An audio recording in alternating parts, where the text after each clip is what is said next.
Good morning, everybody. I think I want to talk about the neighborhood. This is kind of for home buyers.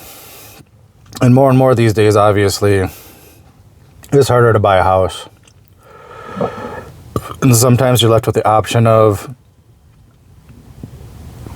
excuse me, I'm eating breakfast, had a burp. You're left with the option of buying a house in a less than desirable neighborhood. And some neighborhoods are just kind of on the cusp. And I understand, and a lot of the stuff I talk about, I understand that people have a vision in their head, and they kind of like, it's like getting a bad boyfriend or girlfriend. There's red flags everywhere. People kind of warn you against it, but you do it anyways because whatever you're feeling or whatever your fantasy is.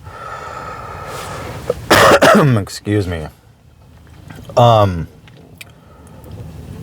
There's so many. You gotta visit the neighborhood during spring and summer, because if it's a really bad neighborhood, that's when the zombies will come out. And you go there and you sit for a good hour or two and just watch. And watch on the surrounding blocks too. It's like surveillance. I know it's like, oh yeah, who's gonna do that? I was just in a neighborhood working on a customer's house, and she's kind of like Medea. She's old school, hard as nails black woman. Don't take no shit.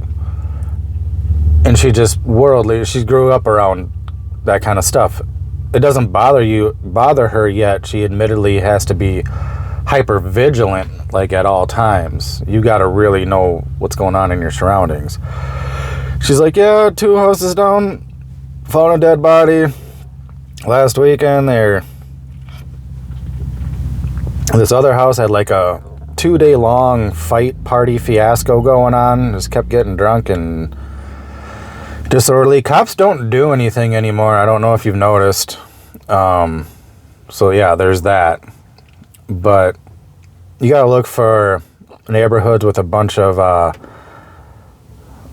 cast iron storm doors or gates on, or whatever, bars on their windows. Obviously, you gotta look at what's around there. There was a house I was working on near downtown St. Paul, and it was in a little bad pocket, and this is right next to like the homeless feeding shelter and a couple other, just a gathering spot for homeless people.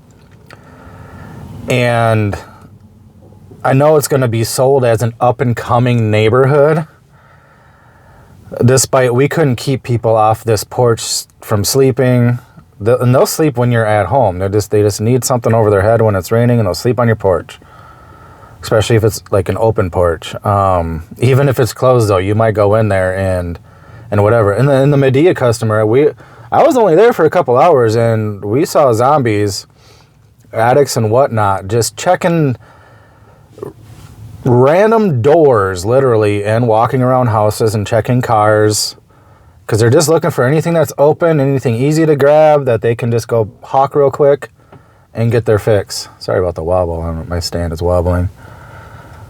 And this is a safety issue, and it's not like back in the day where it's just, oh, whatever, people are poor, steal. The people now do not care. It's violent.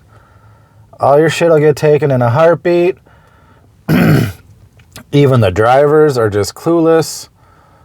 And you just... I know some people are not in the position, but if you can avoid it, really do your due diligence and try to feel out a neighborhood. And maybe even if it has to be in a lower income kind of neighborhood, try to at least give it a little level above real bad. And the only way you can tell that is by really staking out the place. You'll see the zombies walking around. And these are the people walking around your property while you're at work, while you're not home. So just putting that out there. You got to be real careful.